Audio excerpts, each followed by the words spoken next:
तो बजट और economic survey के सहारे कंप्लीट इकोनॉमी की सीरीज में वर्ड ऑफ विजडम सिर्फ 2-3 लाइन का है। पहला वर्ड ऑफ विजडम कि इकोनॉमी मेरे बहुत करीब का विषय है, जिसको मैंने शुरुआत में सबसे पढ़ाना शुरू किया यूपीएससी के लिए। और दूसरा, प्रीलिम के लिए यूपीपीसीएस में इकोनॉमी का मतलब करंट अफेयर होता है। करंट में जो चीज़ें हैं, चाहे वो बजट हो चाहे बाकी चीज़ें हों, वहीं पूछी जाती है। इसलिए बहुत डिटेल में 2 महीने लेक्चर की ज़रूरत नहीं है इसमें, वो सब मेंस में हमने काम किया और करेंगे। प्रीलिम में करंट अफेयर को ध्यान में रखते हुए जिस भी टॉपिक पे क्वेश्चन, जिस प्रकार का क्वेश्चन पूछा गया होगा, उस क्वेश्चन को देखेंगे। बजट और सर्वे में क्या दिया हुआ है उसे देखेंगे, फैक्ट देखेंगे, उसके कॉन्सेप्ट को बेसिक देखेंगे, भविष्य में किस तरीके का सवाल बन सकता है वो देखेंगे। और मैं पूरी जिम्मेदारी के साथ कह रहा हूँ कि लगभग 5-6 लेक्चर होगा। आज हम ओवरव्यू देखेंगे, उसके बाद में टॉपिक वाइज, थीम वाइज जो भी आपको दिखाने जा रहा हूँ, 5 से 6 लेक्चर होंगे। इतना मोर देन एनफ है, मोर देन सफिशिएंट। आपको कहीं कुछ नहीं करना, बजट कहीं पढ़ना है ना, आपको कहीं से कोई इसके बारे में अलग से टेस्ट लगाना है। Everything will be covered in these lectures. ठीक है, अभी स्टार्ट करते हैं। तो इकोनॉमी में टॉपिक वाइज देखो, इकोनॉमिक डेवलपमेंट है। अब इसमें से इतने सब टॉपिक ऐसे, ये आज 7 तारीख है ना, शुरू कर रहे हैं हम। 8 तारीख को इतने टॉपिक्स हैं, ठीक है, मनी बैंकिंग ये सब। ऐसे 10 तारीख है, ठीक है, यूपी बजट इसी में बीच में कवर होगा, एक्सटर्नल सेक्टर ये सब हो जाएगा, ठीक है। तो डोंट वरी, यहाँ से फिर हिस्ट्री 12 तारीख तक, यानी कि कुल मिला करके 6 लेक्चर में कवर हो जाएगा। तो अंकल सैम ने बोला India is a dead economy and India Russia can क्या कहेंगे, और पीछे ले जा सकते हैं अपनी डेड इकोनॉमी को। तो शुरुआत ही यहीं से कर देते हैं। क्या इंडिया एक्चुअली में डेड इकोनॉमी है? बट इंडिया की तो ग्रोथ रेट 6.4 प्रोजेक्ट की गई थी, एक्चुअली 6.5 थी लास्ट ईयर, मतलब 24-25 के फिजिकल ईयर में, फाइनेंशियल ईयर में।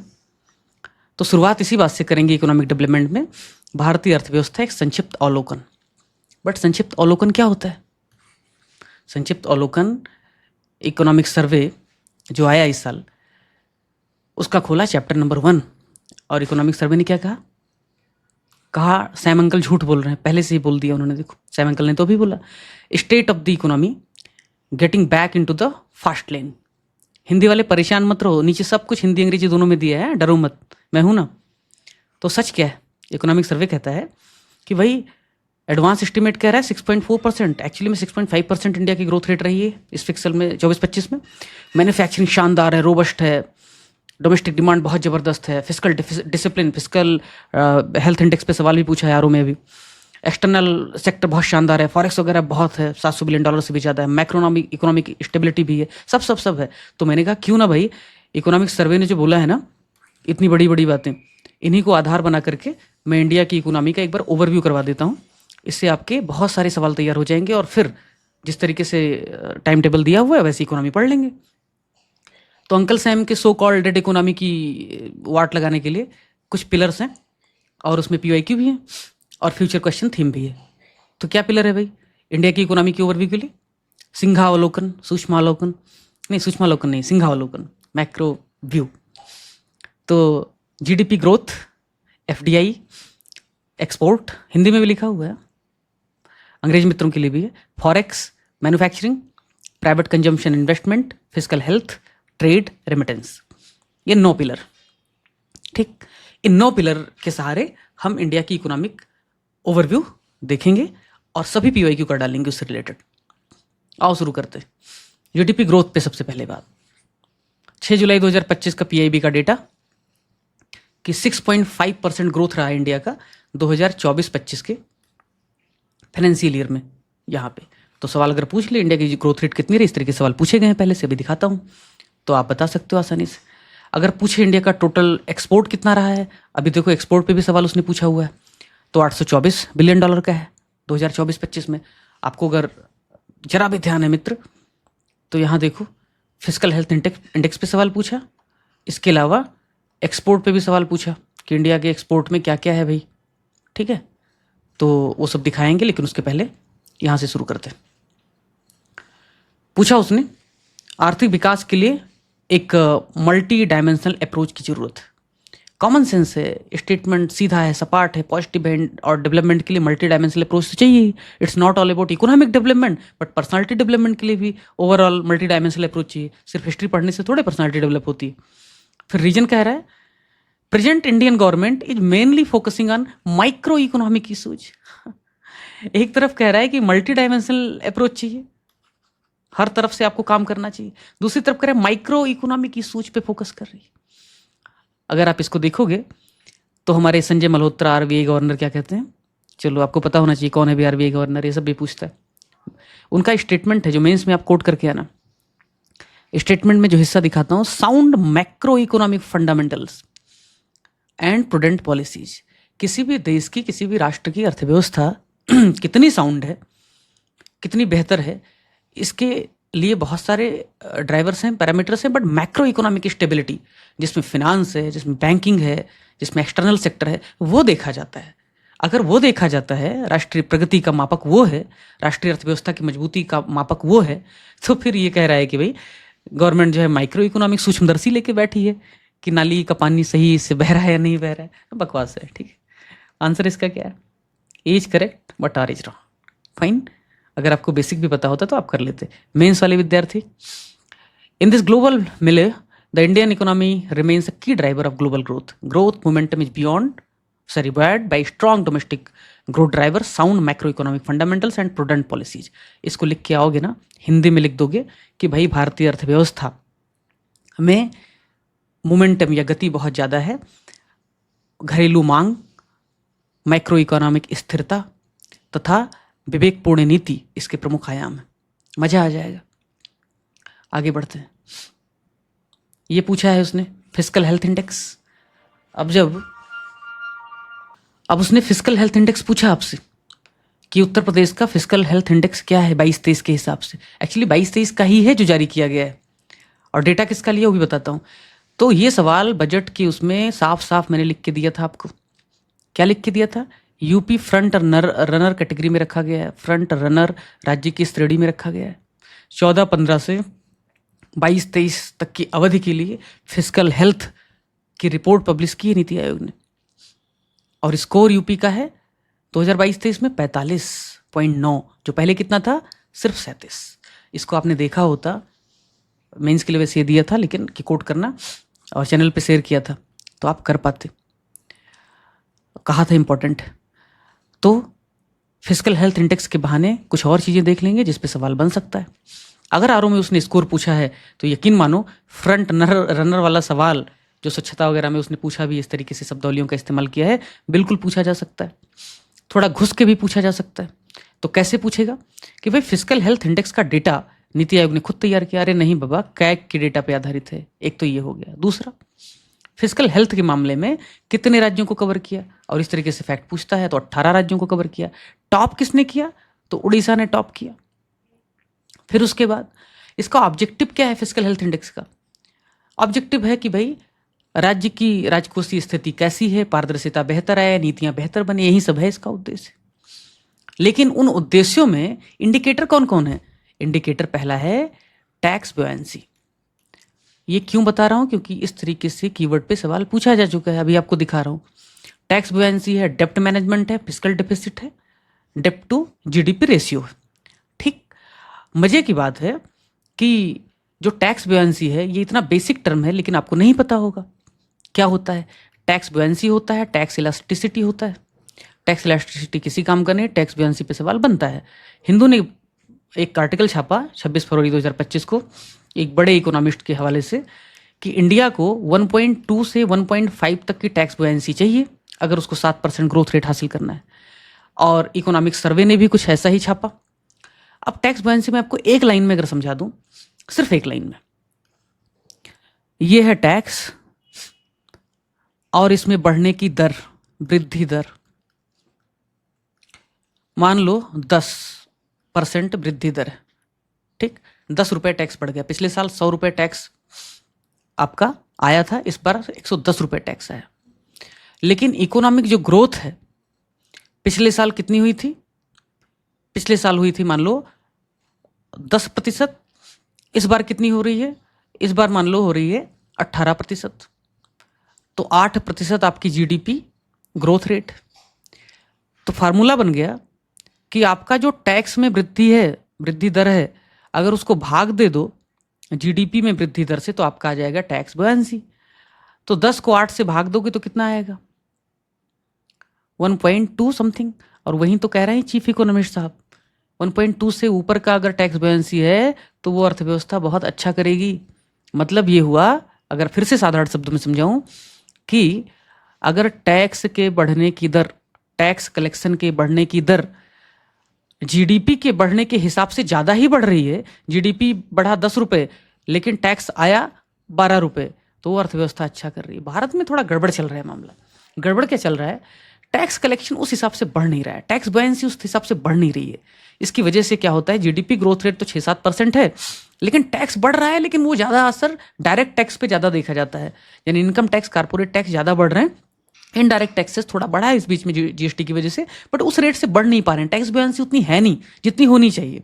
ठीक है, उसके लिए बहुत सारी चीज़ें हैं, टैक्स एडमिनिस्ट्रेशन से लेकर के बहुत सारी चीज़ें, वही हिंदी में लिख दिया है कि टैक्स रेट कितना बढ़ेगा उसको भाग कर दो जीडीपी ग्रोथ रेट से तो टैक्स बुओयेंसी आ जाएगी। लेकिन मजे की बात है, ये जो टैक्स रेट है, कर में वृद्धि की दर है ना, उसी के लिए एक और पैमाना है जिसको कहते हैं लॉफर कर्व। उसके लिए क्या बोलते हैं मित्र? लॉफर कर्व। लॉफर कर्व क्यों पूछा आपसे, क्यों कहा पढ़ लो लॉफर कर्व? क्योंकि ऑलरेडी उसने लॉरेंज कर्व या लॉरेंज वक्र और कुजनेट वक्र या कुजनेट कर्व पूछ लिया है। ये आपके पीसीएस का सवाल है, लॉफर कर्व इसीलिए पूछ रहा हूं। तो लॉरेंज कर्व क्या है ये अगर पूछा है, एक्चुअली उसका ऑप्शन लास्ट वाला है, डी ऑप्शन है, वो है नहीं इसमें। तो लॉरेंज कर्व उसने पूछा है, तो लॉफर कर्व पूछ सकता है। क्या है लॉफर? लॉफर कैसे ध्यान रखने का? लॉफर ऐसे ध्यान रखने का, लॉफर, फर का मतलब कर, फर का मतलब कर, तो लॉफर किससे रिलेटेड है? कर से रिलेटेड है। अब इसकी डेफिनेशन क्या है? इसकी डेफिनेशन ऐसी है कि यह है टैक्स रेट। जब 0% टैक्स रेट था तब आपकी जो कलेक्शन थी, टैक्स रेवेन्यू थी, वो 0 थी। भाई किसी पे 0% टैक्स लगाओगे तो उसको कितना रुपए मिलेंगे? 0 मिलेंगे। लेकिन अगर इसको बढ़ाओगे थोड़ा सा, 10% लाओगे तो यार थोड़ा पैसा ज़्यादा मिलेगा। यहीं 25-30% कर दोगे तो खूब मस्त पैसा मिलेगा, 30-30 लाख करोड़ आ जाएंगे।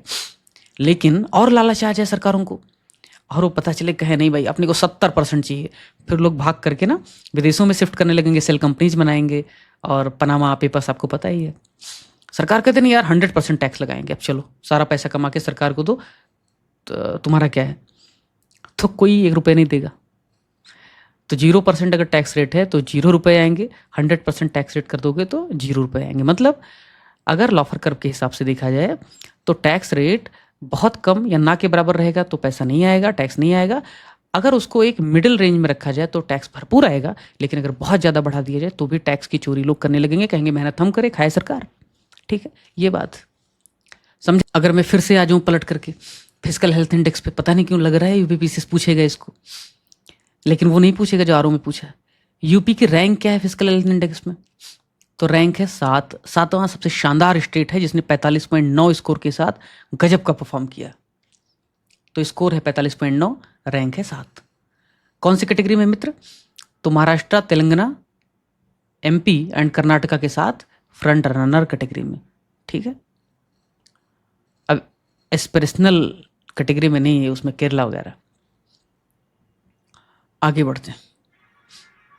डेप्ट टू जीडीपी रेशियो भी इसी में पूछा जाएगा, पूछा ही जाएगा, क्योंकि डेप्ट टू जीडीपी रेशियो ऐसा है जिस पे बेसिक सवाल बन सकता है। अब डेप्ट टू जीडीपी रेशियो क्या है? कितना उधार लिया है आपने और आपकी औकात कितनी, इसी को कहते हैं डेप्ट टू जीडीपी रेशियो। अगर उधार ज़्यादा ले लोगे तो ये रेशियो बढ़ जाएगा, कम लोगे तो रेशियो कंट्रोल में रहेगा। एफआरबीएम यानी physical responsibility and budget management के टारगेट को ध्यान में रखते हुए भारत का टारगेट है कि भारत जो है 40% सेंटर उधार ले सकती है जीडीपी का और 20% स्टेट, 60% ही यानी अपनी जीडीपी की अपनी औकात का 60% उधार ले सकते हैं, ये लिमिट है। लेकिन हकीकत में क्या है?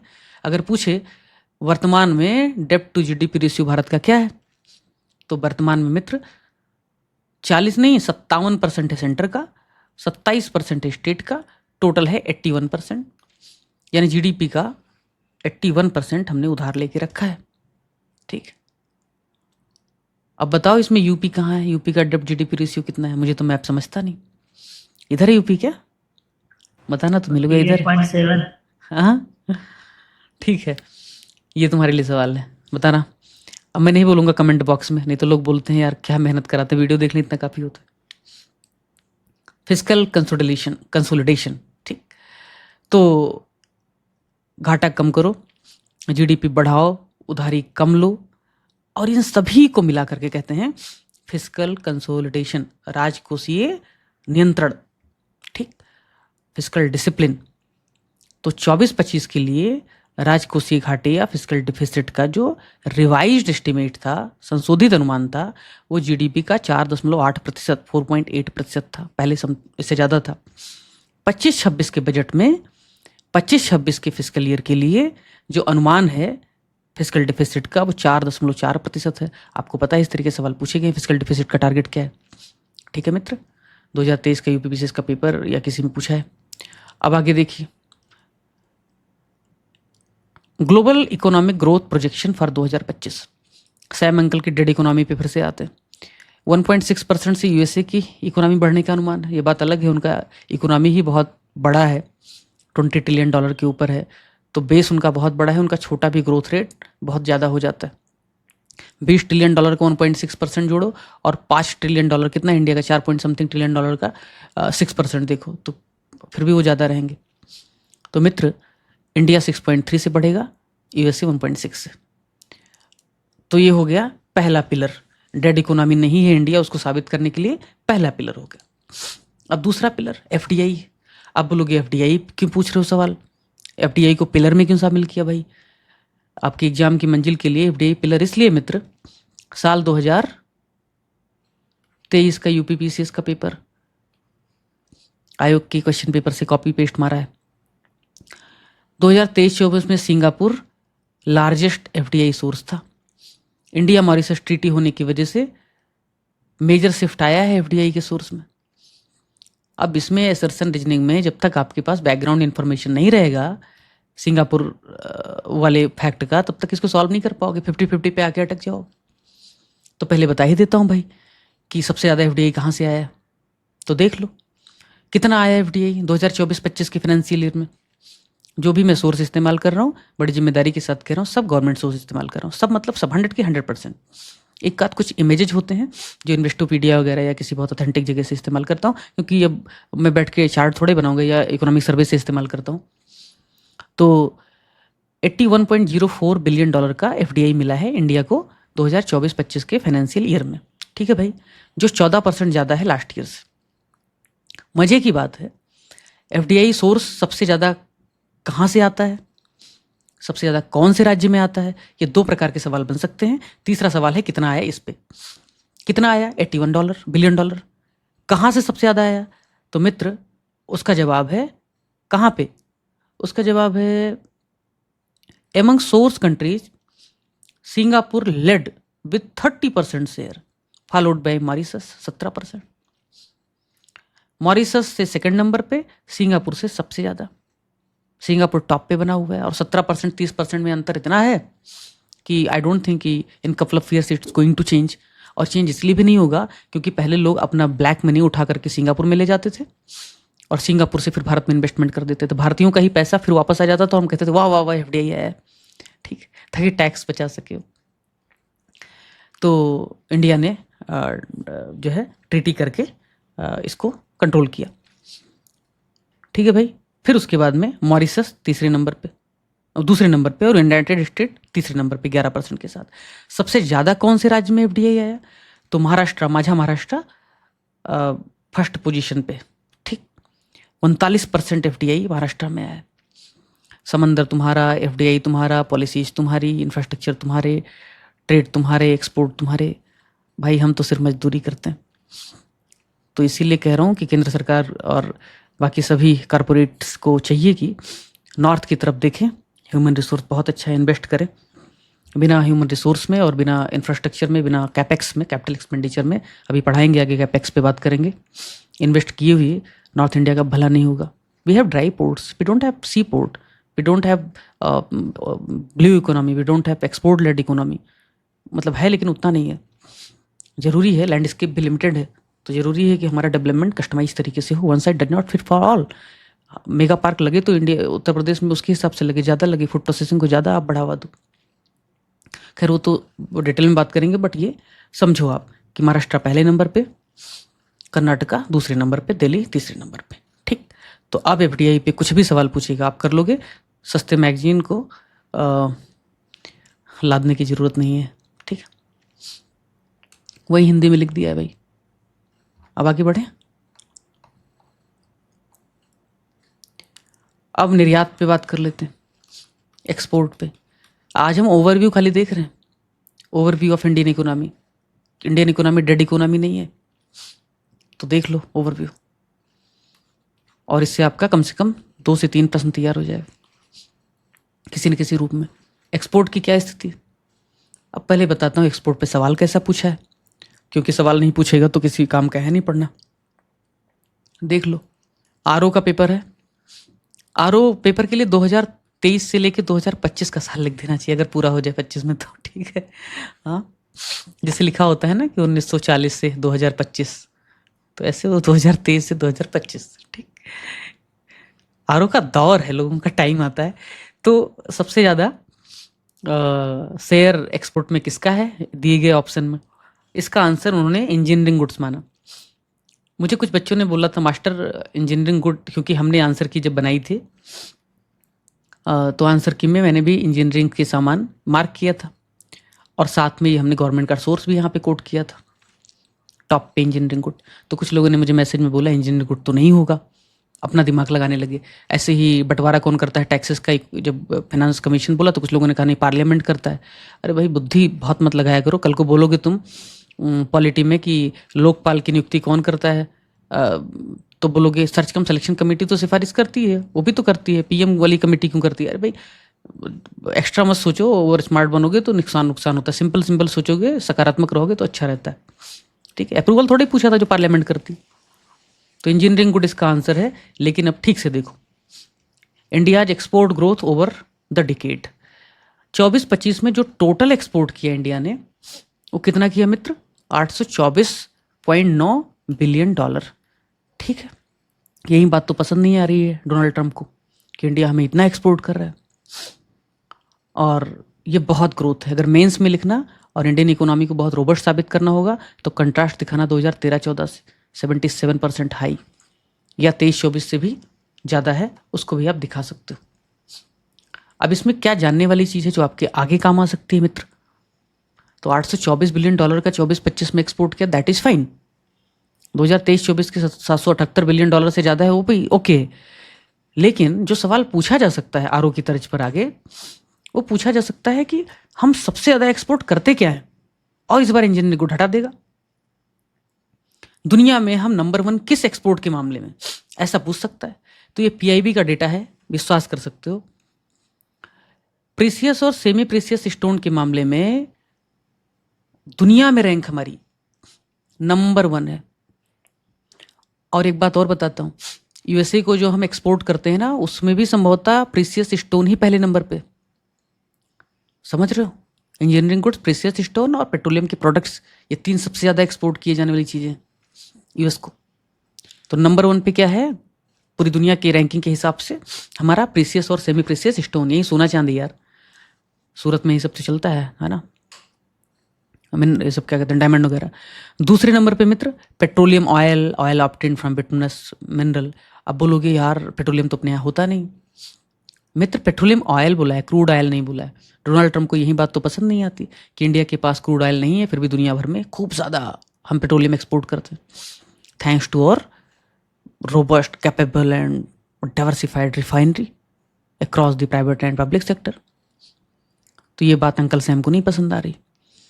केन और बीट शुगर भी हम एक्सपोर्ट करते हैं, उसमें भी दुनिया में हम सेकंड नंबर पे हैं। बट ध्यान क्या रखना, 4 ही 5 तो है भाई, ध्यान रखना इसको। नंबर 1 पे प्रीसियस मेटल, नंबर 2 पे पेट्रोलियम प्रोडक्ट, नंबर 3 पे केन और बीट शुगर। ये दोनों भूल जाओगे तो भी चलेगा, इतने फेमस नहीं। ये 3 याद रख लेना प्लीज। पहले पे प्रीसियस मेटल है, नंबर 1 पे है, और पेट्रोलियम और केन शुगर पे हम सेकंड नंबर पे हैं पूरी दुनिया में एक्सपोर्ट के मामले में। अब मुझे लगा ना मित्र कि इंडिया यूके का सेटा हुआ है, ठीक है, कॉम्प्रिहेंसिव इकोनॉमिक ट्रेड एग्रीमेंट, और इस पे सवाल बनने की संभावना है ही। कितने लोगों को लगता है एक्सपोर्ट के बहाने मित्रों इंडिया यूके सेटा पे भी बात कर लेते हैं, फ्री ट्रेड एग्रीमेंट पे भी बात कर लेते हैं, और उतना ही बात करेंगे जितना पूछे जाने की संभावना है, उससे ज़्यादा बात करेंगे नहीं। तो कुछ पॉइंट्स हैं, जैसे ये वाला पॉइंट स्टेटमेंट में दे देगा, कंफ्यूज करवा देगा, क्योंकि तुम बोलोगे इतना एक्सट्रीम स्टेटमेंट।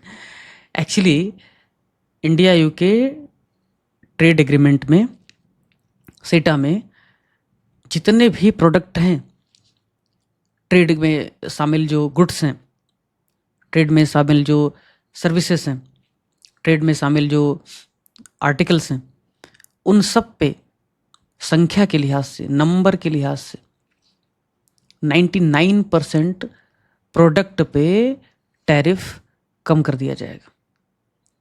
और वैल्यू के हिसाब से देखा जाए तो 100 रुपये के गुड्स का अगर हम ट्रेड करते हैं एक्सपोर्ट इंपोर्ट, तो 99 रुपये की कीमत वाली वस्तुओं पर ट्रेड टैरिफ कम कर दिया जाएगा।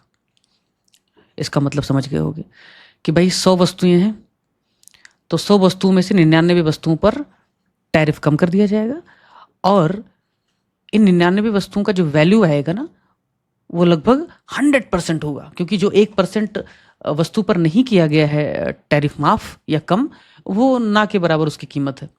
और कौन सी वस्तुएं हैं बताओ जिन पे टैरिफ पे समझौता नहीं किया भारत ने? ये देश नहीं झुकने दूंगा टाइप का गाना बजना चाहिए पीछे, वो वस्तुएं ये है। पूछ लेगा कि इंडिया यूके सेटा में शामिल वस्तुओं में शामिल नहीं है। कौन शामिल नहीं? दूध, पनीर, बटर, डेयरी उद्योग वाली जो चीज़ें। ऐसा इसलिए है क्योंकि भारत ने RCEP, रीजनल कॉम्प्रिहेंसिव इकोनॉमिक जो पार्टनरशिप थी, जिसमें 10 आसियान कंट्री और 5 और लोग थे, 6 और लोग थे शायद, Australia, New Zealand 2, Japan, south Korea 4, और इंडिया, चाइना, सॉरी, ठीक है। तो ये थे। अब क्या है, इंडिया चाइना तो 6, तो 10 + 6। अब मित्र उसमें भारत नहीं गया, उसकी 2-3 कंसर्न थे। पहला, आसियान के साथ जो हमारा एग्रीमेंट है खूब सारा घाटा हो रहा है हमारा। चाइना पता चलेगा कि मेड इन चाइना रहेगा, लेकिन कंट्री ओरिजिन हम पता नहीं कर पाएंगे, और हमें पता चलेगा कि आसियान के माध्यम से, RCEP के मेंबर के माध्यम से हमें डंप कर देगा सारा प्रोडक्ट। हमारा एग्रीकल्चर सेक्टर, हमारा डेयरी सेक्टर एग्जम्प्ट करो, इसकी भी बात हम कर रहे थे, नहीं बर्बाद हो जाता सब। सुनने में आया है कि भारत और अमेरिका के बीच ट्रेड टॉक कोलैप्स होने के पीछे, या अभी कहीं ना कहीं उतना बेहतर प्रगति ना कर पाने के पीछे एक बड़ा कारण है एग्रीकल्चर सेक्टर, क्योंकि भारत नहीं चाहता एग्रीकल्चर सेक्टर पे कंप्रोमाइज करना। नहीं तो हमारी प्रोडक्टिविटी इतनी कम है कि हम मुश्किल में आ जाएंगे। बाकी सेक्टर तो कम्पिटिटिव हो जाएंगे, एग्रीकल्चर इतना जल्दी कम्पिटिटिव नहीं होगा। तो इन चीज़ों में हम इंपोर्ट बर्दाश्त नहीं करेंगे, ठीक है। और ब्रिटेन ने क्या कहा कि भाई हमारे यहाँ उधर खूब एप्पल होते हैं, फल होते हैं, सिट्रस फ्रूट होते हैं मेडिटेरेनियन सी के आसपास, तो भाई ये सब तो मुझे में मत भेजो, मत परेशान करो। तो कुछ कुछ चीज़ें ऐसी हैं जिनको बाहर रखा गया है ट्रेड टॉक से, ट्रेड एग्रीमेंट से। तो अगर सवाल पूछ लेगा तो कॉमन सेंस लगा देना। दोनों देशों को जो सबसे ज़्यादा नुकसान करेगी वो जो है क्या करेंगे, बाहर रखेंगे ट्रेड टॉक्स। तो पहला हो गया, ठीक है। दूसरा, ये सब उतने काम करेंगे, जो पूछेगा उसी पे सवाल पूछेगा। और क्या है भाई, फ्री ट्रेड एग्रीमेंट क्या है? एक लाइन में, वस्तुओं और सेवाओं पर टैक्स कम करना ताकि व्यापार बढ़े, इकोनॉमिक हर्डल, ट्रेड हर्डल कम हो, और लोगों के बीच इकोनॉमिक प्रॉस्पेरिटी आए। इंटेलेक्चुअल प्रॉपर्टी राइट का भी सम्मान करना, गवर्नमेंट टू गवर्नमेंट जो खरीद है उनको भी आसान बनाना। अब दूसरा सवाल बन सकता है मित्र, इंडिया यूके के बीच भला ट्रेड कितना होता है? तो इसका जवाब है $56 बिलियन। क्या जवाब है? $56 बिलियन, ठीक है। टारगेट क्या रखा है फ्री ट्रेड एग्रीमेंट में कि $56 बिलियन का जो ट्रेड है ना, वो 2030 तक डबल कर देंगे, $100 बिलियन के पार पहुंचा देंगे। हमने भी अमेरिका से वादा किया था, अमेरिका ने हमसे किया था कि 2030 तक आते आते $500 बिलियन का ट्रेड करेंगे। कहाँ तो क्या था, मुकम्मल था क्या, चिराग शहर के लिए, कहाँ मैसर नहीं एक घर के लिए, उस टाइप का हो गया। तो ये हो गया भाई। अब आगे इंजीनियरिंग गुड हमारा अब बिकेगा जम के, बहुत ज़्यादा फ़ायदा होगा, क्योंकि हम खूब सारा एक्सपोर्ट करते हैं। इंजीनियरिंग गुड सबसे ज़्यादा एक्सपोर्ट में शामिल ही है, वन ऑफ द लार्जेस्ट ये गुड है। आपको दिखाया भी था, आरओ के क्वेश्चन में पूछा भी था। तो इसको एक्सेस मिल जाएगा अब ब्रिटेन के सहारे, यूरोप में भी खूब बिकेगा। मज़े की बात है, उनका क्या बिकेगा हमारे यहाँ, सबसे ज़्यादा फायदा क्या होगा? वो है भाई स्प्रिट, है ना, आत्मा वाली नहीं, स्कॉच दारू, महंगी दारू, रेड लेवल खूब सस्ती हो जाएंगी। कितनी सस्ती हो जाएंगी? 140% टैक्स लगता है, वो 75% पे आ जाएगा, ठीक। और कुछ 5 साल बाद 40% टैक्स रह जाएगा। तो सवाल उठेगा, मास्टर क्या सस्ता होगा? सवाल आपके एग्जाम में नहीं पूछेगा, बट अगर थोड़ा इकोनॉमी में और घुसोगे तो जवाब है मास्टर सस्ता नहीं होगा, क्योंकि ये जो 75% हम टैरिफ कम कर देंगे, राज्य एक्साइज बहुत जम के लगाते हैं। आज भी ह्यूमन कंजम्पशन के लिए जो शराब है उस पर एक्साइज ड्यूटी जीएसटी में शामिल नहीं। और सुप्रीम कोर्ट का डिसीजन कुछ महीने पहले का है कि जो जेट फ्यूल है, जो कहा था स्टेट का उस पर राइट नहीं है, वो भी जो है उन्होंने क्या कर दिया, जीएसटी से बाहर करके और स्टेट को राइट दे दिया। तो एक्साइज जो है, जब तक स्टेट एक्साइज कम नहीं होगा शराब सस्ती नहीं होगी, कॉस्ट सस्ती नहीं होगी, होगी लेकिन कम होगी, 5-10% ही सस्ता होगा। ये सिर्फ उनके लिए जिनको लग रहा होगा जानी वाकर अब ब्लू लेवल बहुत सस्ता हो जाएगा। अब ये सब तो हमने इंडिया यूके का सेटा देख लिया। अब फिर से एक सवाल पे आते हैं, अंकल सैम के ब्लैकमेल टैक्स को कंपनसेट कर पाएगा? कि $90 बिलियन का एक्सपोर्ट करते हैं, $30 बिलियन का इंपोर्ट करते हैं, $60 बिलियन का सरप्लस है, तो क्या भाई $60 बिलियन पे अगर लगा दिया 50% टैक्स, तो क्या कंपनसेट कर पाएगा? उसका जवाब यहाँ है, ये आर्टिकल पढ़ लेना, डॉक्यूमेंट शेयर कर देंगे। मैं पढ़ाने नहीं जा रहा, जो भी इंपॉर्टेंट चीज़ें हैं। India UK FTA is a launch pad, global Britain meets make in India for the world. आपको पता होगा, जब मैं पढ़ाता था मेंस में कहता था मेक इन इंडिया, इस पर सवाल भी दिया था, क्या आत्मनिर्भर भारत कंजर्वेटिव इकोनॉमी के मॉडल को बढ़ाता है या ये ग्लोबल सप्लाई चेन में बड़े उद्देश्यों की पूर्ति करता है?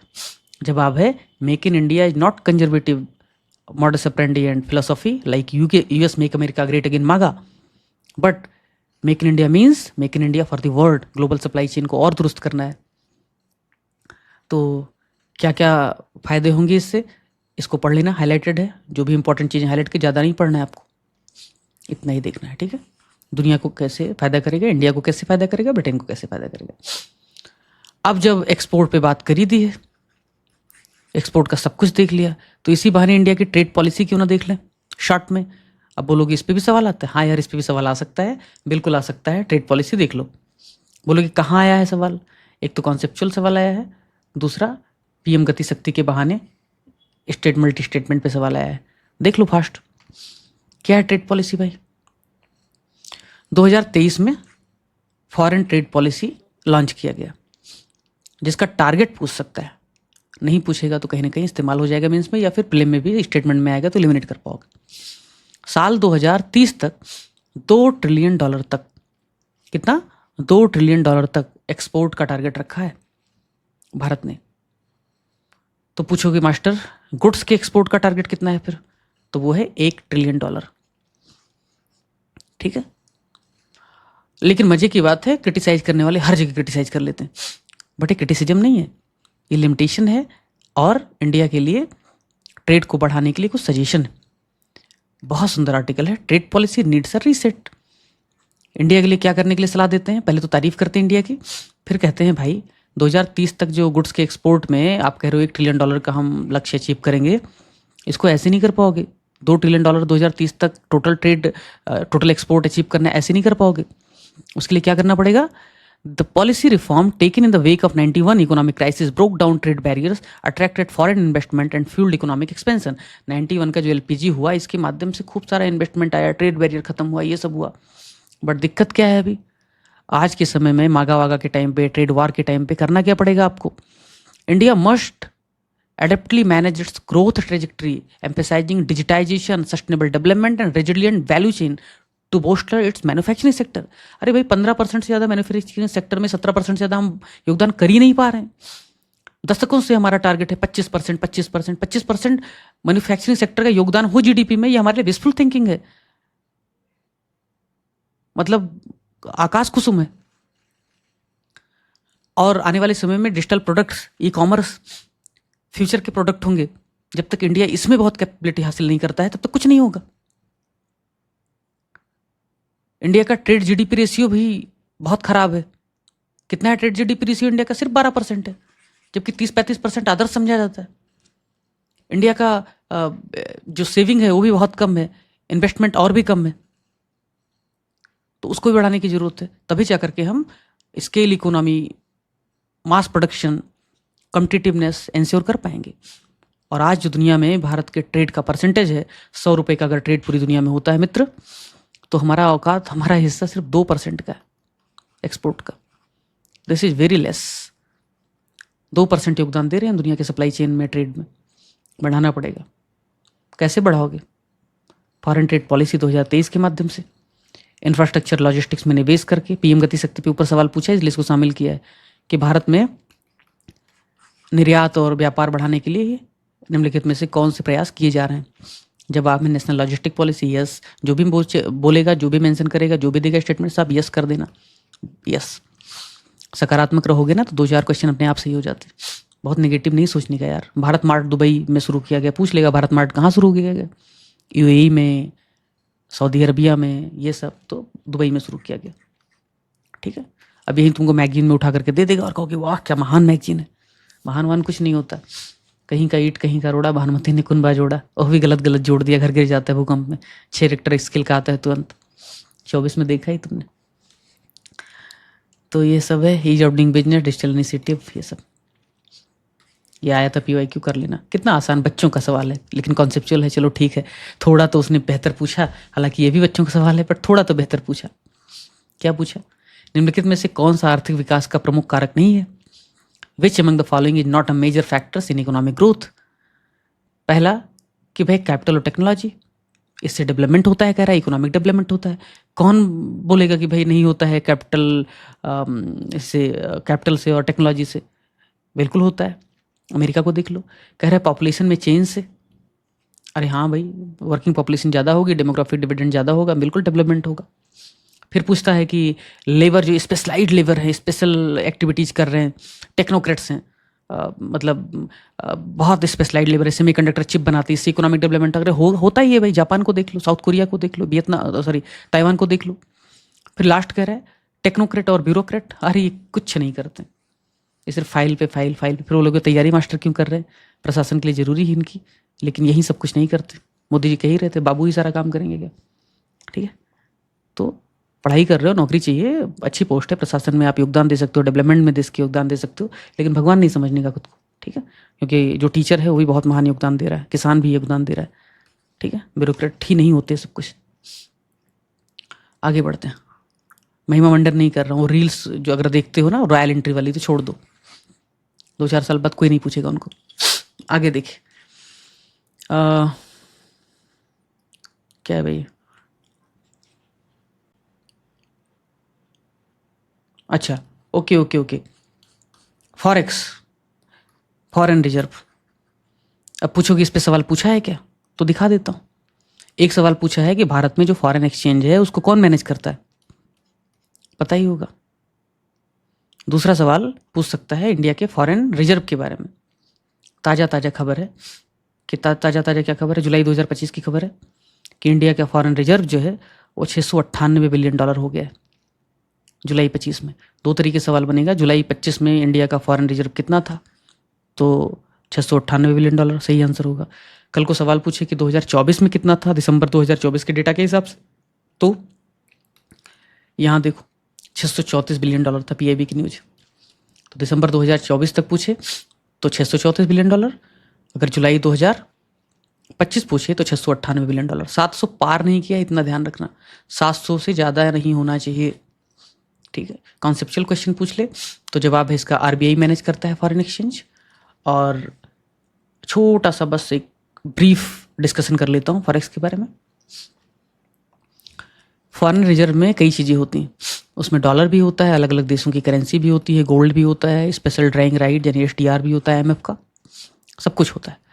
क्या होता है कि जब हमारे यहाँ इन्वेस्टमेंट खूब आने लगता है, FDI खूब आने लगता है, जब हमारा एक्सपोर्ट बहुत बढ़ जाता है, तो फॉरेन करेंसी हमें ज़्यादा मिलती है।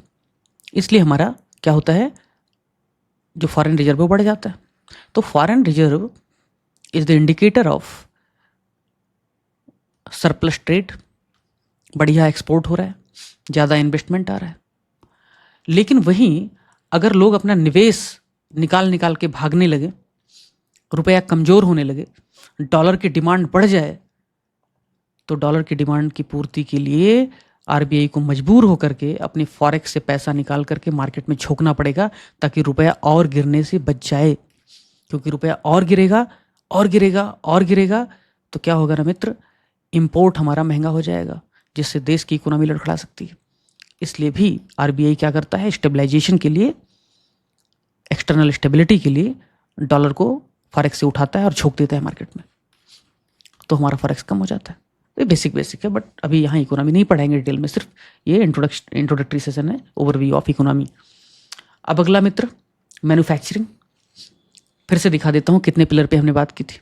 और इंडियन इकोनॉमी बहुत महान है, डेड इकोनॉमी नहीं है। इसी बात के बतंगड़ के लिए हमने 9 पिलर चुने। हमने जीडीपी पे बात कर ली, हमने एफडीआई पे बात कर ली, एक्सपोर्ट पे सिर्फ ओवरव्यू दे रहे हैं, इस पे सवाल पूछा है उतनी बात कर रहे हैं। फॉरेक्स पे बात कर ली, मैन्युफैक्चरिंग पे बात कर ली, अभी करेंगे मैन्युफैक्चरिंग पे बात, प्राइवेट कंजम्पशन पे बात, फिजिकल हेल्थ पे बात, ट्रेड पे बात और रेमिटेंस पे बात। आधी बात हो गई, आधी बात और 20 मिनट में खत्म करेंगे, धैर्य रखिए। अब मैन्युफैक्चरिंग ऐसा सेक्टर है, मेंस का सदाबहार टॉपिक है, बहुत पूछता है इस पे सवाल। प्रीलिम में किस तरीके से सवाल पूछता है, 2 तरीके से सवाल या 3 तरीके से। पहला, कोई पर्टिकुलर स्कीम दे दिया और बोला इससे क्या होगा, जैसे मेक इन इंडिया पे पूछा सवाल, इसका उद्देश्य क्या है। दूसरा पूछेगा, कोई पर्टिकुलर स्कीम में कोई सब स्कीम है या उसका कोई अचीवमेंट है या कोई इंडस्ट्री लगी है, उस पर सवाल पूछेगा, ठीक है। या फिर जीडीपी में उस सेक्टर का कंट्रीब्यूशन कितना है, इस पे सवाल पूछेगा। तो जैसे इसने पूछा कि जीडीपी में किस क्षेत्र का सबसे ज़्यादा योगदान है, उसमें एक ऑप्शन विनिर्माण भी था, ठीक है। तो आपको ध्यान होना चाहिए विनिर्माण या मैन्युफैक्चरिंग सेक्टर का कितना कंट्रीब्यूशन है। हम 15-17% के बीच में ही अटक रहे हैं, 25% जबकि हमारा टारगेट है। तो अभी फिलहाल के लिए मैन्युफैक्चरिंग सेक्टर का जीडीपी में कंट्रीब्यूशन कितना है, फिलहाल कंट्रीब्यूशन है 17%। तो एक बात क्लियर होगी कि मैन्युफैक्चरिंग सेक्टर का हमारे जीडीपी में योगदान कितना है, 17%। टारगेट कितना रखा है सरकार ने, टारगेट है लॉन्ग स्टैंडिंग टारगेट। मतलब मैं जब से तैयारी कर रहा था, शुरुआत किया 5 साल पहले से सुन रहा हूँ कि भाई 25% टारगेट है, आज भी वही सुन रहा हूँ। तो टारगेट 25 है, जब तक इसके आसपास नहीं पहुँचेंगे 30 नहीं भेजेंगे, और 17% क्या है, अचीवमेंट है फिलहाल के लिए। मेंस के लिए क्या सवाल, बहुत प्रोबेबल सवाल है, मेक इन इंडिया के सक्सेस के बारे में पूछा ही जाता रहेगा अगले 1 साल तक, ठीक है। तो मेक इन इंडिया के बारे में सक्सेस पे मेंस के दृष्टिकोण से और प्रीलिम में स्टेटमेंट वाइज क्वेश्चन दे। 3-4 पॉइंट याद रखना कि हमने रेलवे के क्षेत्र में, हमने डिफेंस के क्षेत्र में एक्सपोर्ट बहुत बढ़ा दिया है मैन्युफैक्चरिंग करके, मर्केंटाइज एक्सपोर्ट में, जिसमें $400 बिलियन से ज़्यादा का हमने एक्सपोर्ट किया 2023-24 में, और 24-25 में उससे भी ज़्यादा बढ़ गया, ये thanks to make in India programme. हमने क्या किया, डिफेंस सेक्टर में INS विक्रांत जैसे मेक इन इंडिया के प्रोजेक्ट को साकार किया। बिहार वाले मेड इन बिहार बूट्स बने हैं, जो रशियन आर्मी को हमने सप्लाई किया है, ठीक है। रशियन आर्मी हमारा जूता पहनती है, बिहार का।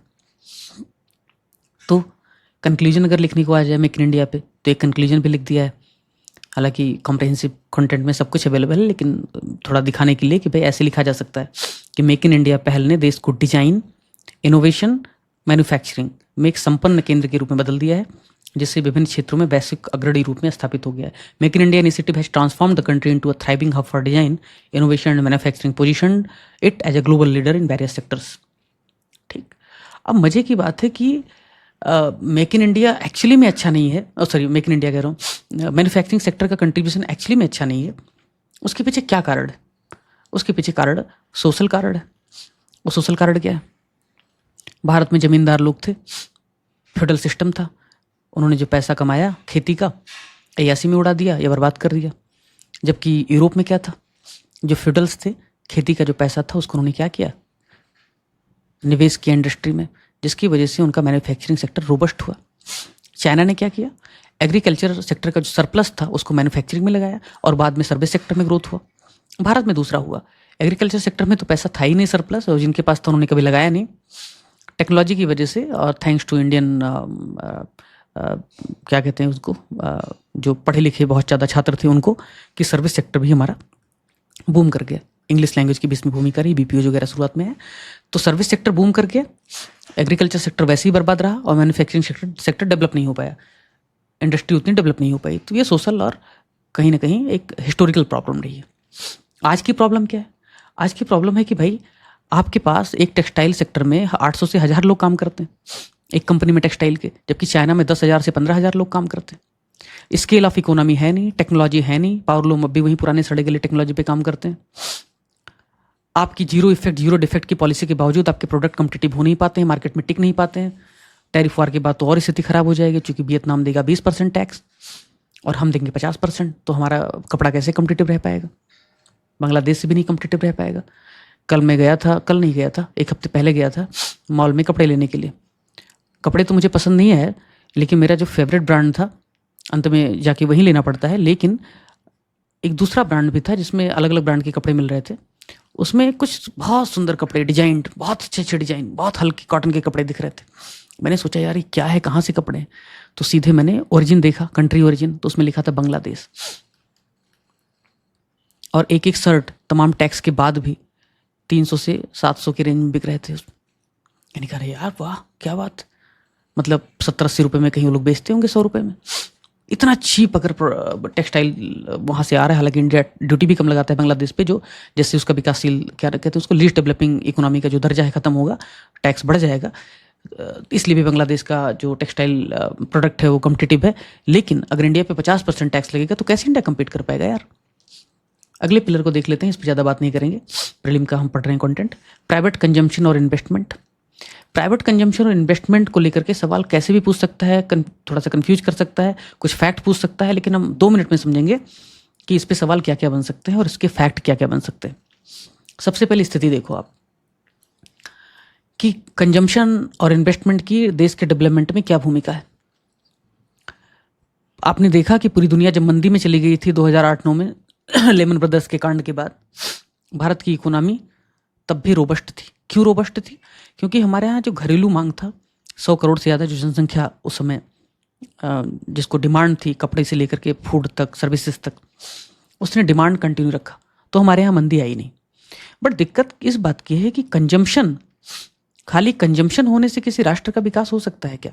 तो जवाब है नहीं, क्योंकि 2 हाथ काम करने के लिए है, एक मुंह खाने के लिए। अगर खाने के लिए ज़्यादा का स्थिति रहेगी, काम करने के लिए नहीं, तो फिर वो देश डेवलप नहीं करेगा। डेटा से दिखाते हैं, गवर्नमेंट ऑफ इंडिया का डेटा है।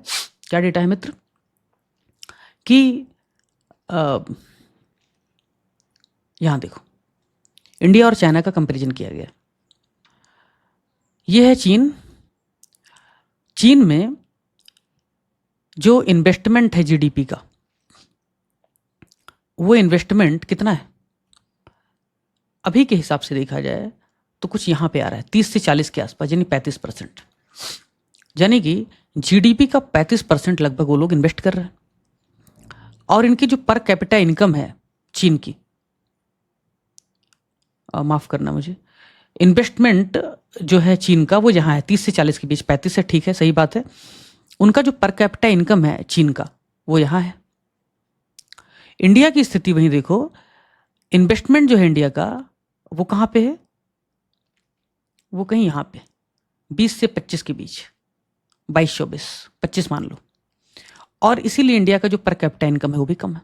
अब बोलोगे मास्टर कुछ समझा नहीं, हाथ कुछ लगा नहीं, तो ठीक से समझाऊं इसको तो, कि एक आदमी के पास 100 रुपये आए, उस 100 रुपये में इंडियन है अगर वो 90 रुपये खर्च कर दे रहा है, मान लो 90 नहीं खर्च कर दे रहा, 75 खर्च कर दे रहा है, 25 रुपये उसके पास बच गए, तो 25 रुपये उसने क्या किया? इन्वेस्ट कर दिया। वहीं दूसरी तरफ चाइना है, उसके किसी व्यक्ति के पास 100 रुपये आए, 100 रुपये में उसने क्या किया? 100 रुपये में उसने क्या किया मित्र? 100 रुपये में उसने 39 रुपये खर्च कर दिया, 39 रुपये खर्च कर दिया और 41 रुपये निवेश कर दिया। चीन में 100 रुपये किसी के पास है, 39 रुपये उसने खर्च कर दिया, कंजम्पशन कर लिया, और 41 रुपये निवेश कर दिया। तो उसका जो पर कैपिटा इनकम होगा, जीडीपी की ग्रोथ होगी, वो ज़्यादा होगी। भारत में क्या हुआ? किसी के पास 100 रुपये मान लो आया, 60 रुपये उसने खा पी लिया, उड़ा दिया, कंजम्पशन कर लिया, और 30 रुपये इन्वेस्ट किया। तो उसकी जीडीपी ग्रोथ भी कम होगी, उसका जो पर कैपिटा इनकम है वो भी कम होगा। कहना ये चाह रहा हूँ, किसी राष्ट्र में, जो कॉन्सेप्चुअल सवाल बनेगा वो, किसी राष्ट्र में अगर सेविंग ज़्यादा है तो बहुत संभावना है कि इन्वेस्टमेंट ज़्यादा होगा। आपके पास 20 रुपये बचेंगे तो आप ज़्यादा इन्वेस्ट करेंगे, 40 रुपये बचेंगे तो ज़्यादा इन्वेस्ट करेंगे, 40 बचेंगे तो ज़्यादा इन्वेस्ट करेंगे। अगर सेविंग ज़्यादा है तो इन्वेस्टमेंट ज़्यादा होगा, इन्वेस्टमेंट ज़्यादा होगा तो जीडीपी ज़्यादा तेज बढ़ेगी और पर कैपिटा इनकम भी बढ़ेगा। भारत में थोड़ा गड़बड़ चल रहा है, सेविंग भी कम है, इन्वेस्टमेंट भी कम है जीडीपी की, और पर कैपिटा की इनकम भी कम है। तो ये है क्या, प्राइवेट कंजम्पशन और इन्वेस्टमेंट का मामला। इतना ही नहीं, भारत में प्राइवेट और सरकारी दोनों स्तरों पर काफ़ी कम निवेश किया जा रहा है। कितना निवेश किया जा रहा है देखो यहाँ पे। प्राइवेट कारपोरेशन जो हाउसेस हैं, अंबानी अडानी हैं, 10 रुपये मान लो इन्वेस्ट कर रहे हैं, सरकार कर रही है 7 रुपये। हाउस होल्ड इन्वेस्टमेंट, बचत पत्र वगैरह, इंदिरा गांधी बचत पत्र, प्रधानमंत्री बचत पत्र, उनमें समय 12 रुपये। तो लगभग हम 12, 10, 22, 7, 29 रुपये, 29% कुछ इन्वेस्टमेंट कर रहे हैं, जो बहुत कम है। अब सरकार जागी है, और आपके प्रीलिम के लिए अब तैयार हो जाओ, सवाल भी बन गया। सरकार जागी है, सरकार ने क्या किया, कैपेक्स बढ़ा दिया, कैपेक्स बढ़ा दिया। सरकार ने कहा अब ये जिम्मेदारी हम उठाते हैं, खूब सारे पुल बनाएंगे, खूब सारी फैक्ट्रियां लगाएंगे, खूब सारे इन्वेस्टमेंट करेंगे। इससे क्या होगा, मल्टीप्लायर इफेक्ट क्रिएट होगा इकोनॉमी में, इससे खूब सारा डिमांड जनरेट होगा, इससे खूब सारा खर्चा होगा, टैक्स भी आएगा और जीडीपी भी ग्रो करेगी, पर कैपिटा इनकम भी बढ़ेगा। तो सरकार ने क्या किया, साल 2025-26 के बजट में फिनांस मिनिस्टर ने कहा कि हम 11.21 लाख करोड़ या जीडीपी का 3.1% क्या करेंगे, खर्च करेंगे। कहाँ पे खर्च करेंगे, पूंजीगत व्यय में या कैपिटल एक्सपेंडिचर में। यानी कि हम बड़े बड़े पुल बनाएंगे, बड़े बड़े अस्पताल बनाएंगे, बड़े बड़े हम फैक्ट्रियां लगाएंगे, मेगा पार्क लगाएंगे, ये सब करेंगे। ग्रीन इकोनॉमी डेवलप करेंगे, क्लीन इकोनॉमी डेवलप करेंगे, रोबस्ट इकोनॉमी डेवलप करेंगे, लॉजिस्टिक सप्लाई चेन दुरुस्त करेंगे, फ्रेट कॉरिडोर डेवलप करेंगे, ये सब करेंगे। और 2024-25 के बजट में भी कहा था मैडम ने कि हम 10 लाख करोड़ से ज़्यादा खर्च करेंगे। अब सवाल बन जाएगा इसी पे कि भारत का कैपेक्स कितना है। फैक्ट यूपीपीसी को बहुत पसंद थे, ये पूछेगा। जीडीपी का कितना परसेंट है, ये पूछेगा। प्रीलिम और मेंस दोनों में आपके लिए इंपॉर्टेंट है कि यूपी का फिर कैपिटल एक्सपेंडिचर कितना है, तो 2.25 लाख करोड़ का कैपिटल एक्सपेंडिचर है यूपी का। That is fairly well. पूरे देश का 11 लाख करोड़, यूपी का के लिए 2.25 लाख करोड़, यानी 20% पूरे देश का कैपिटल एक्सपेंडिचर के लिए यूपी कर रहा है। इसीलिए यूपी का फिस्कल डिफिसिट कंट्रोल में है, 2.9% ऑफ देयर जीडीपी।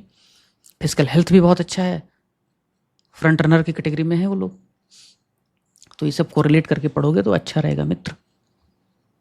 अब देखो यहाँ पे उपभोग, जाने तो अभी मेंस का हो जाएगा, बहुत एनालिटिकल हो जाएगा, आप लोग सो जाओगे, अभी रहने तो। अब ट्रेड और व्यापार, ट्रेड और व्यापार पे बात हो गई है। ट्रेड व्यापार पे भी ग्लोबल जो इशू चल रहे हैं उसको लेकर के थोड़ा सा देख लो, बस ऐसे ही कि ग्लोबल इशूज हैं तो ट्रेड पे क्या प्रभाव पड़ेगा। पॉजिटिव इंपैक्ट पड़ सकता है, डाइवर्सिफाई कर सकते हैं, खूब सारा ट्रेड होगा, एफटीए होगा तो ट्रेड वॉल्यूम बढ़ जाएगा, ठीक है। ट्रेड डिफिसिट लेकिन हो सकता है उससे इंडिया का, मतलब कुल मिलाकर के बहुत ज़्यादा ट्रेड होता है, एलपीजी रिफॉर्म होता है तो ट्रेड पे क्या प्रभाव पड़ता है। मेंस का है कंपैरिजन, बट स्टिल आपको समझने के लिए खाली कि अगर बहुत ज़्यादा ट्रेड होगा, अगर बहुत ज़्यादा एलपीजी लिबरलाइजेशन, प्राइवेटाइजेशन, ग्लोबलाइजेशन की वजह से आपका ट्रेड बढ़ेगा, इंडिया जैसा कि फ्री ट्रेड एग्रीमेंट भी कर रहा है, तो क्या होगा इससे। चाइना के साथ हमने खूब सारा ट्रेड किया तो ट्रेड तो बहुत बढ़ गया, टोटल वॉल्यूम तो बहुत बढ़ गया, लेकिन व्यापार घाटा भी खूब हो गया हमारा।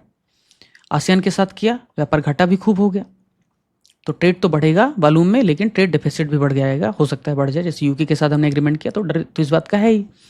एक्सपोर्ट में ग्रोथ तो होगा, लेकिन इंपोर्ट भी बहुत बढ़ जाएगा, क्योंकि भाई आप असेंबलिंग कर रहे हो इलेक्ट्रॉनिक गुड्स का, मोबाइल का, तो आप कह रहे हो कि मोबाइल बहुत ज़्यादा हमारा एक्सपोर्ट हो रहा है, इलेक्ट्रॉनिक बहुत ज़्यादा एक्सपोर्ट हो रहा है, लेकिन उसके लिए जो कंपोनेंट लग रहा है, रेयर अर्थ मेटल लग रहा है, सेमीकंडक्टर लग रहा है, वो कहाँ से लाओगे, ताइवान से लाओगे, चाइना से लाओगे, तो डिपेंडेंसी भी तो हो जाएगी इंपोर्ट पे।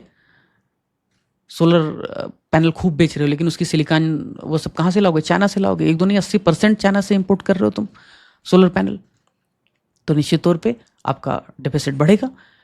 डाइवर्सिफिकेशन तो होगा एक्सपोर्ट बास्केट का, कि आप गुड्स भी भेज रहे हो, आप सर्विसेज भी, आप इंजीनियरिंग गुड भी, आप एग्रीकल्चर भी, लेकिन फिर पता चलेगा कि आपकी जो इंडस्ट्री है वो डिक्लाइन कर रही है, क्योंकि कॉम्पिटिटिव है नहीं। पता चलेगा कि अमेरिका का ढेर सारा प्रोडक्ट आने लगा अगर हमने टैरिफ में छूट दे दिया तो, ठीक है। खूब सारा फ्री ट्रेड एग्रीमेंट होगा तो रिडक्शन होगा टैरिफ बैरियर में, ट्रेड बैरियर में कमी आएगी, लेकिन फिर पता चलेगा आपका खेती बर्बाद हो जाएगा। ठीक है मित्र। खैर, अब बात करते हैं रेमिटेंस पे। ये यूपीपीसीएस का पेट सवाल है। तो यूपीपीसीएस 2023 में उसने सवाल पूछा मित्र। 2023 में क्या सवाल पूछा कि बताओ कौन सा देश कौन से स्थान पर है रेमिटेंस प्राप्त करने के मामले में, धन प्रेषण के मामले में। क्या होती है इसकी हिंदी? धन प्रेषण। तो बताओ भाई, इंडिया पहले पे है, दूसरे पे है, तीसरे पे है, किस पे? अगर इंडिया को हम पहला कर दें, सी का फर्स्ट, तो फट से आंसर आ जाएगा आपका। तुम कहोगे इतना आसान था, लेकिन अगर वही इंडिया का ऑप्शन से हटा दे या कुछ ऐसा कर दे कि इसमें और कंफ्यूज हो जाओ तुम, तो फिर क्या करोगे मित्र? तो उसके लिए है डेटा। ये डेटा है। अब मुझे बताना, रेमिटेंसेस वगैरह से संबंधित रिपोर्ट कौन सी संस्था जारी करती है? ट्रेड एंड इन्वेस्टमेंट की संस्था है, आपको पता है, नाम नहीं लूंगा मैं, आप ही बताना। इंडिया को सबसे ज़्यादा रेमिटेंस मिला है $129 बिलियन का, और नंबर 1 पे शीर्ष पे बरकरार है इंडिया। कौन है शीर्ष पे? अपना इंडिया, धन प्रेषण के मामले में $129 बिलियन। दूसरे नंबर पे है मित्र मैक्सिको, $68 बिलियन, चाइना $48 बिलियन। बाकी को याद रखने की जरूरत नहीं, सवाल भी नहीं में से पूछा है। देखो 2023 की यूपीपीसीएस में मैक्सिको, चाइना, इंडिया, फिलीपींस, नहीं भी पता है तो भी कोई बात नहीं। इस बार की न्यूज क्या है? फरवरी 2025 की, India got 14.3% of global remittance in 2024, it's highest ever. पूरी दुनिया में अगर 100 रुपये लोग अपने घरों पर भेजते हैं तो इंडिया वाले 14% अकेले इंडिया वाले भेजते हैं। तो इंडिया टॉप पे आ गया ना फिर से। अब कंक्लूजन लिखना हो इकोनॉमिक डेवलपमेंट पे तो क्या लिख सकते हो? वैश्विक अर्थव्यवस्था है चुनौतियों के बीच भारत की तेज आर्थिक ग्रोथ तथा मजबूत अर्थव्यवस्था अधिक विकसित और समावेशी भारत के भविष्य का संकेत।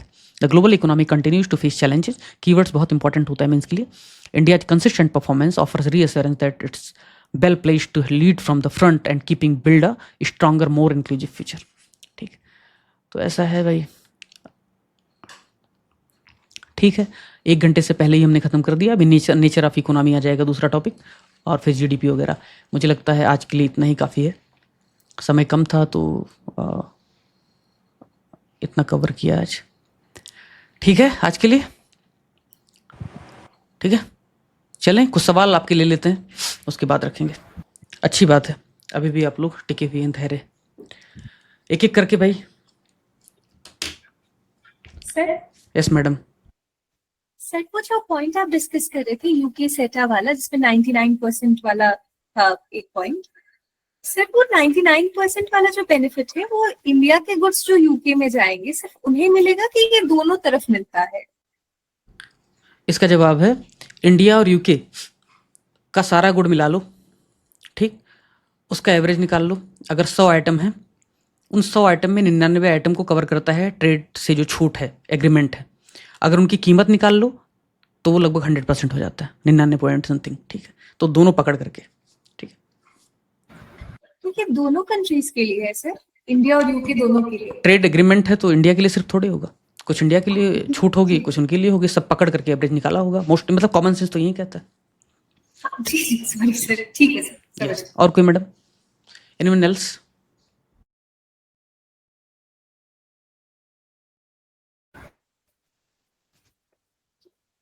पूछो पूछो। इकोनॉमी क्वेश्चन आपने बीच में पूछा था हम लोग से ही, पर मुझे तो नहीं पता है उसका आंसर। सर सेटा और एफटीए में डिफरेंस? देखो, फ्री ट्रेड एग्रीमेंट, म्यूट कर लो मित्रों, बहन म्यूट कर लो। वैसे तो देखा जाए तो दोनों एक दूसरे के लिए इस्तेमाल कर लेते हैं।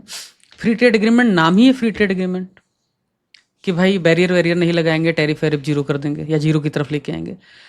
अगर टैरिफ पूरी तरीके से जीरो नहीं कर देते हैं, नील नहीं कर देते हैं या बहुत मिनिमम नहीं कर देते हैं, टैरिफ रहेगा, बैरियर रहेगा, पर उसको ग्रेजुअली कम करेंगे, तो उसको हम कहीं ना कहीं इकोनॉमिक ट्रेड एग्रीमेंट ज़्यादा बोलेंगे, कॉम्प्रहेंसिव ट्रेड एग्रीमेंट ज़्यादा बोलेंगे, या फिर हम अर्ली हार्वेस्ट डील बोलेंगे, या फिर जो हमने यूएई के साथ किया कॉम्प्रहेंसिव इकोनॉमिक पार्टनरशिप सेपा किया, ठीक है ना, वो बोलेंगे। फ्री ट्रेड एग्रीमेंट ऐसा है कि जब वहाँ पे लगभग ना के बराबर टैक्स लगता है, टैरिफ बैरियर बहुत कम हो जाता है। मोर और लेस दोनों एक दूसरे के लिए यूज करते हैं। आपने देखा होगा एक जगह सेटा यूज किया, दूसरी जगह एफटीए यूज किया, ठीक है। और कोई?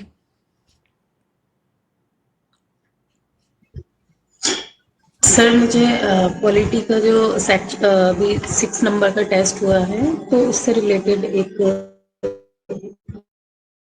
म- वो पूछना है, डाउट है पूछिए। मेरा। उसका जो क्वेश्चन मैडम मैडम मैडम उसका रश्मि जो रश्मि क्वेश्चन मैडम नंबर रश्मि 6 मैडम है। मैडम मैडम एक मिनट मैडम। पॉलिटी के जितने भी टेस्ट हुए हैं उनके सभी प्रश्नों को लेकर के मैं सेशन करने वाला हूँ। बेटर होगा उस प्लेटफॉर्म पे पूछिए या ग्रुप में पूछिए, मैं जवाब दे दूंगा। कुछ क्वेश्चन पड़े हुए हैं, समय नहीं मिल पाया था अभी। यहाँ आज की क्लास से रिलेटेड सवाल या किसी की कॉमन कंसर्न अगर है तो उस पर बात करते हैं। सब्जेक्ट स्पेसिफिक उस सब्जेक्ट स्पेसिफिक की क्लास में बात करेंगे तो ज़्यादा बेटर रहेगा and we can deal efficiently. ठीक है, सॉरी आपको मना नहीं कर रहा हूँ बट ठीक है जो सर। बेटर रहेगा। और कोई मित्र? नहीं नहीं सर, मैंने उसमें मैसेज आई किया विल था आंसर, पर आई विल रिप्लाई आंसर। नहीं मिला। देख नहीं पाया होऊंगा, करता हूँ जवाब में। ठीक है, और कोई मित्र? So, ये डॉक्यूमेंट आप शेयर करेंगे ना? अरे 100% वो आपका है, आपके लिए तो मैं दूरी कर रहा हूँ ना। और कोई? सर हम पूछ के और क्वेश्चन, एक दो क्वेश्चन और हैं। आई हाँ हैव फर्स्ट टाइम, तो सर बहुत सिली डाउट भी हो सकते हैं। सर जो हाइलाइटेड पार्ट रहता है इन डॉक्यूमेंट में, हमें उस पर ही फोकस करना है ना? So, बहुत सारी चीजें हैं उसमें एक साथ इंक्लूडेड। जो काम की चीज़ है मैं उन्हें हाईलाइट कर देता हूँ, जो प्रीलिम के लिए स्पेशली काम की चीज़ है। मेंस में जो कीवर्ड यूज कर सकते हैं उसको हाईलाइट कर देता हूँ। बाकी का मैं एनालिसिस कर देता हूँ तो पढ़ने की ज़रूरत है नहीं। अगर किसी ने मेरी एनालिसिस सुनी है और हाईलाइटेड वर्जन खाली पढ़ लिया है तो उतना काफ़ी है, मोर देन सफिशिएंट। ऐसे मेंस वाले डॉक्यूमेंट में भी करता था, हाईलाइट होता था, अंडरलाइन होता था। ठीक है, बाकी लेक्चर होता था। ठीक, लेक्चर होता है एक्चुअली कंटेंट को घोल करके परोस देना, और हाईलाइटेड वर्जन होता है फैक्ट कि भाई उसको देखना ही देखना। ठीक, और कोई क्वेश्चन आपका? सर दो क्वेश्चन और थे। हाँ प्लीज। सर वो जो फिगर्स होती हैं फैक्ट वाली, इतना परसेंटेज हुआ, ये हुआ, वो हुआ, सर वो तो सभी याद करनी है कि उसमें भी कुछ प्रायोरिटाइज किया जा सकता है? जितनी आप बताते हैं वो तो सब याद करनी होगी। मैक्रो वाली, जैसे टोटल ट्रेड क्या टारगेट क्या है फॉरेन ट्रेड पॉलिसी में, ये तो याद करना है। टोटल एक्सपोर्ट कितना हुआ याद रखना है। अब ये याद नहीं रखना है कि पेट्रोलियम का कितना एक्सपोर्ट हुआ, इंजीनियरिंग का कितना अमाउंट है, वो कॉमन सेंस से ध्यान रखना है। प्रीसियस मेटल नंबर 1 पे है तो कॉमन सेंस है कि भाई भारत में इतने सारे सोने का काम होता है, सूरत में इतने सारे डायमंड का काम होता है, तो हो सकता है टॉप पे हो। पेट्रोलियम रिफाइनरी इतनी ज़्यादा है पेट्रोलियम प्रोडक्ट का, हो सकता है एक्सपोर्ट ज़्यादा हो। तो बाकी कॉमन सेंस है, क्योंकि उनका एग्जैक्ट वैल्यू नहीं पूछेगा, उनका रैंक पूछेगा, तो कॉमन सेंस से रखना है। ठीक है, जो अमाउंट है जो बहुत मैक्रो लेवल पे है, जैसे एक्सपोर्ट का टारगेट क्या है, निश्चित तौर पे वो आपको याद रखना है। ठीक है, $2 ट्रिलियन, ऐसे $1 ट्रिलियन याद रखना है। तो सर जैसे मेजर पिलर्स जो हम पढ़े हैं उसी तरह की मेजर जो फिगर्स हैं उनको याद रखा जाता है। सवाल बहुत माइक्रोस्कोप वाले नहीं होते हैं, सवाल मैक्रो लेवल पे होते हैं। कभी कभी कुछ फैक्ट आपके कॉमन सेंस को चेक करने के लिए दिए जाते हैं। अगर लास्ट ईयर वाला आज मैंने शेयर किया था, किसी ने देखा, इकोनॉमी वाला जो वीडियो था, उसमें दिखाया है कि भाई जो वो पॉइंट वाले भी जो डेटा होते हैं ना, वो भी बहुत आसानी से हो सकते हैं अगर आपने थोड़ा भी बुद्धि लगाया तो। एग्जामिनर का मतलब ये नहीं है कि आपको सब रटा होना चाहिए, एग्जामिनर आपकी बुद्धि भी तो चेक करता है, समझ भी तो चेक करता है। ठीक है, मैक्रो लेवल पर डेटा याद रखो जो बहुत इंपॉर्टेंट है। फिजिकल हेल्थ इंडेक्स वाला जो डेटा था, जब डॉक्यूमेंट शेयर किया था बजट का जिस दिन आया, तो उसी दिन कह दिया था पूछेगा, देख लेना वो रिकॉर्डिंग, जोर दे के बोला था। तो ध्यान में आ जाता है भाई ये पूछेगा ही पूछेगा, क्योंकि जो वित्त मंत्री थे उनके भाषण में शुरुआत में ही आ गया। अगर इंपॉर्टेंट नहीं होता तो क्यों बोलते सदन में भाई। ठीक है, और सवाल है आपका क्या कोई? सर जब आप हम लोग से मैन्युफैक्चरिंग वाला पिलर डिस्कस कर रहे थे तो वहां पे आपने एक साइड नोट पे बताया था कि स्कीम से कैसे क्वेश्चन पूछे जाते हैं। सर ये कैसे समझा जाता है कि ये स्कीम बहुत इंपॉर्टेंट है और स्कीम में क्या इंपॉर्टेंट है, ये दोनों बातें? जैसे मैन्युफैक्चरिंग सेक्टर में मेक इन इंडिया एक फ्लैगशिप स्कीम थी, तो उसने सवाल देखो 2023 में पूछा है, 23 में शायद पूछा है मेक इन इंडिया पे सवाल की एसएसएन रीजनिंग में, या जिससे भी पूछा है। हर गवर्नमेंट की, चाहे स्टेट गवर्नमेंट हो चाहे सेंट्रल गवर्नमेंट हो, एक फ्लैगशिप स्कीम होती है हर सेक्टर की। ऐसे मैन्युफैक्चरिंग सेक्टर की भी फ्लैगशिप स्कीम है। वो स्कीम क्या है? मेक इन इंडिया है। वो स्कीम क्या है? प्रोडक्शन लिंक्ड इंसेंटिव है। ऐसे अगर आप सोशल सेक्टर देखो तो वहाँ पे आयुष्मान भारत योजना है हेल्थ सेक्टर में, ठीक है ना। ऐसे प्राइमरी एजुकेशन में देखो उत्तर प्रदेश में तो कायाकल्प योजना है। तो हर सेक्टर में एक या दो फ्लैगशिप स्कीम होगी, चाहे वो सेंट्रली सेक्टर स्कीम हो, चाहे सेंट्रली स्पॉन्सर्ड हो या फिर स्टेट की हो, जिसपे सवाल बनने की संभावना हमेशा ज़्यादा होती है। किसी ने भी एजुकेशन सेक्टर में आपने देखा होगा, चाहे मेंस का डॉक्यूमेंट या प्रीलिम का डॉक्यूमेंट, सारी मैगजीन सारी किताबें इनको कवर करती है। हमने भी कुछ लिस्ट दिया था। तो सबसे अच्छा तरीका है स्कीम को याद रखने का, उनको तैयार करने का, कि आप 10 सेक्टर उठाओ डॉक्यूमेंट मैं ही शेयर कर देता हूँ चैनल पे। 10 कोई 15 सेक्टर उठाओ, उसमें सोशल सेक्टर भी हो, उसमें इकोनॉमिक सेक्टर भी हो, उसमें वेलफेयर वाला भी सब कुछ हो, और उसमें जो भी सबसे मेजर स्कीम है गवर्नमेंट की, 20 साल पुरानी नहीं, जो सबसे मेजर है, या 20 साल पुरानी, जैसे ICDS है, इंटीग्रेटेड चाइल्ड डेवलपमेंट, तो देख लो उसमें मिशन पोषण ज़्यादा चल रहा है तो उनको याद रख लो, कब शुरू हुआ था, किस लिए है, क्या सफलता है, इतना काफ़ी है। मुझे लग रहा है 10-12 डिपार्टमेंट, 10-12 सेक्टर्स, 10-12-15 फ्लैगशिप स्कीम, इसी में से सवाल घूम घूम के बनेगा। आपको जब निबंध करवाया था तब भी कहा था स्वच्छ भारत मिशन से सवाल आ सकता है, मेक इन इंडिया से सवाल आ सकता है, आया। तो इतनी समझ डेवलप हो जाएगी, ठीक है। सब नहीं रटना, 10-12 रटना है खाली। ठीक है सर, वो मुझे लगता है over the time session attend करते करते शाइन हो जाएगा। सर एक लास्ट क्वेश्चन था, वो सर ये पूछना था कि जो हमारा जनरल वे है ऑफ प्रोसीडिंग प्रीलिम्स के लिए, वो आपके लेक्चर सुन के फिर हमें टेस्ट सॉल्व करना है, दैट इज इट, और उसको समझना है टेस्ट में क्या किया क्या नहीं किया। अगर पुराने स्टूडेंट हैं, पुराने चावल हैं, वेटरन्स हैं, उन्होंने 3-4 साल से पढ़ा होगा, मेंस भी दिया होगा, नॉट नेसेसरी कि वो लेक्चर देखें, उनके पास पहले से जानकारी होगी, टेस्ट सॉल्व कर लें, बाकी जो पढ़ रहे हैं पढ़ते रहें, उनके लिए बाध्यता नहीं है, मैं उनका समय नहीं खराब करूँगा। अगर आपकी तैयारी अधकचरी है या नए हैं तो बेटर होगा कि जो सोर्स इस्तेमाल कर रहे हैं पढ़ते रहें, लेकिन जब लेक्चर हो तो उसको देख करके फिर टेस्ट सॉल्व करें। उसका फ़ायदा क्या होगा, आपको पता है कि 1 घंटे की बात मैं 4 घंटे में नहीं कहता हूँ, 1 घंटे की बात 10 मिनट में कहता हूँ। तो जो भी लेक्चर्स होते हैं बहुत शॉर्ट में होते हैं, टू द पॉइंट होते हैं, तो कम समय में आपका तैयार हो जाएगा। अगर आपकी तैयारी पहले से नहीं है फिर टेस्ट सॉल्व करोगे तो रिवीजन हो जाएगा। तो नए स्टूडेंट के लिए, अंडर प्रिपेयर्ड स्टूडेंट के लिए लेक्चर फॉलोड बाई टेस्ट, पुराने चावल के लिए टेस्ट सॉल्व कर लो, बाकी अपने हिसाब से पढ़ते रहो, ठीक है। हाँ, बट इकोनॉमी जैसे टॉपिक्स पे लेक्चर देख सकते हो, क्योंकि इसमें फिर आप कई बार रटना फिर दाएं बाएं सवाल आता है तो नहीं कर पाते। ठीक, ओके, थैंक यू सर। और कोई मित्र, एनीवन एल्स? बोल भाई। ठीक है, सवाल नहीं लोगों के पास। 0 आवर रख दें क्या? ये 0 आवर ही है।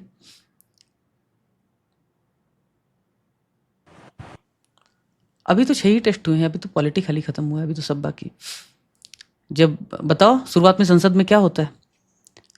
हाँ सर बोलो अभिषेक। सर एक क्वेश्चन था सर। ये जितने भी डिमेरिट गुड्स होते हैं, मतलब लग्जरियस टैक्स, जिन पे मतलब लग्जरियस जो गुड होते हैं या सिन गुड होते हैं, तो सर सब पे जैसे कि मतलब क्रूड ऑयल हो गया, मोटर स्पीड हो गया और हाई स्पीड डीजल या फिर कोई भी नेचुरल गैस वगैरह, तो सब पे सर आरटीसी मतलब लगता है या नहीं लगता है? जैसे कि आपने बताया कि वाइन वगैरह पे आरटीसी नहीं लगता है, क्या मतलब जो भी क्या बाहर क्या से नहीं आएगा। लगता है? क्या सर, क्या शब्द इस्तेमाल किया आपने? Sir ITC. आईटीसी क्या होता है? सर आईटीसी होता है इनपुट टैक्स क्रेडिट, मतलब इनपुट टैक्स क्रेडिट दूसरी चीज है, जीएसटी का वो। आप सिन टैक्स की बात कर रहे हैं या इनपुट टैक्स क्रेडिट की बात कर रहे हैं?